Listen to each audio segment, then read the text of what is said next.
LIC முதலீடு மற்றும் காப்பீடு தொடர்பான அனைத்து சந்தேகம் மற்றும் விவரங்களுக்கு 8973775326 எண்ணை அணுகவும்.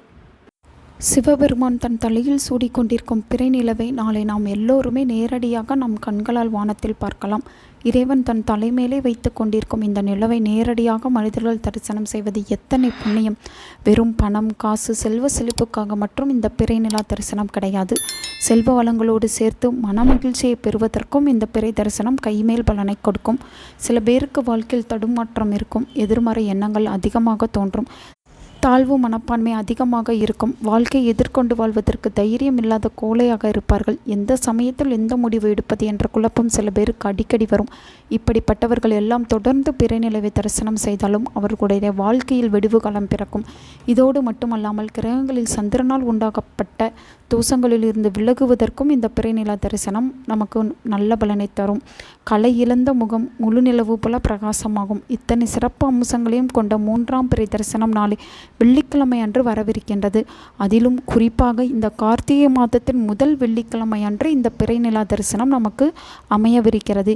எனவே மிக மிக சுலபமான முறையில் எந்த பொருட்களையுமே கையில் வைத்து கொள்ளாமல் கையேந்தி வரங்களை கேட்டால் நம்மால் இந்த பிரபஞ்சத்திடம் இருந்து நிறைய வரங்களை பெற்றுவிட முடியும்.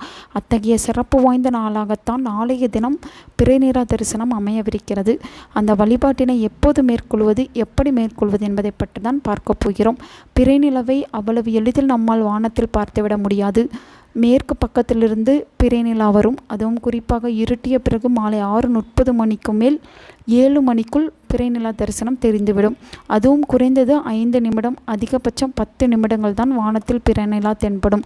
அந்த சமயத்தில் பார்க்கக்கூடிய தருணம் உள்ளவர்கள் பிறை நிலாவை பார்த்து மண்டியிட்டு, அதாவது முட்டி போட்டு 2 கைகளையும் ஏந்தி சந்திர பகவானிடம், ஈசனிடம் உங்களுக்கு வேண்டிய வரங்களை கேளுங்கள். எந்தவித வரமாக இருந்தாலும் சரிதான், ஆனால் அது நியாயமான கோரிக்கையாக இருக்கட்டும். கண்களை மூடியெல்லாம் பிரார்த்தனை செய்ய வேண்டாம்.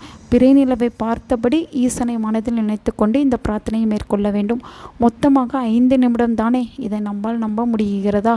பிறை நிலா தரிசனம் தெரியவில்லை என்றாலும் நாளை மாலை 6:30 மணிக்கு மேல் 7 மணிக்குள் வெட்ட வெளியாக இருக்கக்கூடிய இடத்தில் போய் மண்டியிட்டு அமர்ந்து கொண்டு மேற்கு பார்த்தவாறு உங்களுடைய வேண்டுதலை இறைவனிடம் தெரிவிக்கலாம். வெறும் வானத்தை பார்த்து வரங்களை கேளுங்கள். இப்படி கையேந்தியபடி வரங்களை கேட்டுவிட்டு சிறிது நேரம் வெட்ட வெளியில் அமர்ந்து உங்களுடைய வேண்டுதல் என்னவோ அதை ஈசனிடம் முன்வையுங்கள். நிச்சயமாக உங்கள் வாழ்க்கை பிறை நிலவு போல பிரகாசமாக படிப்படியாக வளரத் தொடங்கி ஜொலிக்க தொடங்கிவிடும். நல்லதே நடக்கும். உங்கள் நண்பர்களுக்கும் உங்கள் உறவினர்களுக்கும் இந்த வீடியோவை ஷேர் பண்ணுங்க. அவங்களும் இதை பற்றி தெரிஞ்சுக்கிடட்டும். ஆன்மீகம் டிவி தமிழ் சேனலை சப்ஸ்கிரைப் பண்ணுங்க.